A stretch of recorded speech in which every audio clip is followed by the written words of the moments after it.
Қазіргі кезде тәңіршілсің бе, ислам дініндегі сопысың ба? Қазақ болған соң қайтыс болған кісінің артында қалған балалары мен ағайын туыстары қайтқан адамды жоқтап келгендер алдында ұятқа қалмас үшін ас беруге барынша ұмтылатыны рас. Ислам дініне кіргенге дейін тәңіршілдік сенім наныммен өмір сүрген ата-бабаларымыз адам өмірден қайтқан күні өткізетін қонақ асы, содан кейін 7-сі, 40-ы жылдығы үшін дастархан жайған. Сонымен бірге жыл бойы қаралы үйге көңіл айтып, бата қылуға келетін қонақтар күтімін жасаған. Осылайша тәңіршіл қазақ әрбір істеген жақсы ісін, таратылған асты, оқылған батаны және жасалған жақсылықтың барлық сауабын алдымен аруақтарға атаған.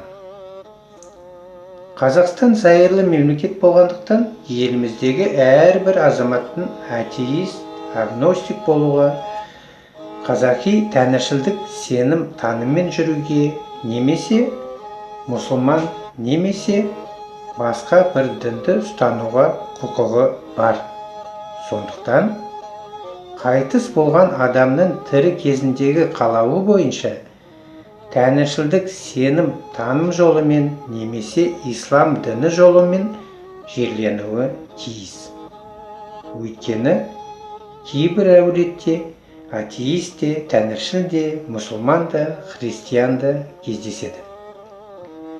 Осыған орай біреудің сеніміне, діни көзқарасына қарсы шықпаған дұрыс деп ойлаймын. Дегенмен, қазақ атеистері Құдайға сенбейді.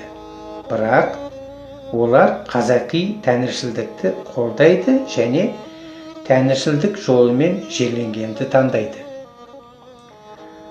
Ал қазақ тәңіршілдері өмірден қайтқанда таза қазақи тәңіршілдік дүниетаным бойынша жерленуі талап етіледі. Сол сияқты қазақ мұсылмандар, христиан мен католиктер өз діни ұстанымына қарай жерленуі тиіс. Қазақ қашанда аруаққа сенген. Қазақи тәңіршілдікте ата-баба аруақтары өзінің артында қалған ұрпақтары мен ағайын туыстарын тәңір арқылы желеп жебейді және қорғайды деген ұғым бар. Осыны біле тұра, ислам дініндегі сопылардың өздері аруаққа сенуді дұрыс санамайды. Әсіресе соңғы жылдары мешіттегі молдалар мен имамдар аруақ туралы айтудан қорқатын болды. Себебі шын ислам дініндегілермен қатар уахаби, салафи болып жүрген мұсылман қазақтар аруаққа сенуді Аллаға серік қосу деп санайды.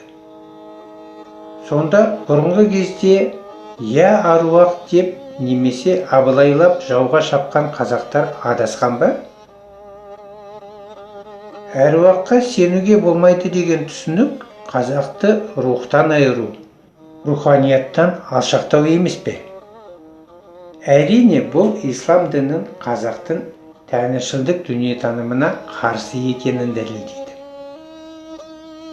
Сондықтан қазақтардың бір бөлігі ислам дінін арабтың салт дәстүрі деп санап, ислам дініндегі сопылық ұстанымынан шығып, қазақи тәңіршілдікке толық өткісі келеді.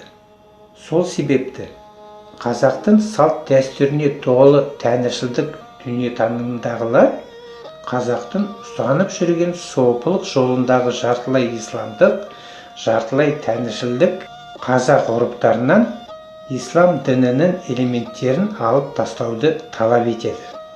Сол себепті әңгіме тәңіршілдік жолындағы қазақтардың қазақ ғұрыптары туралы өрбімек.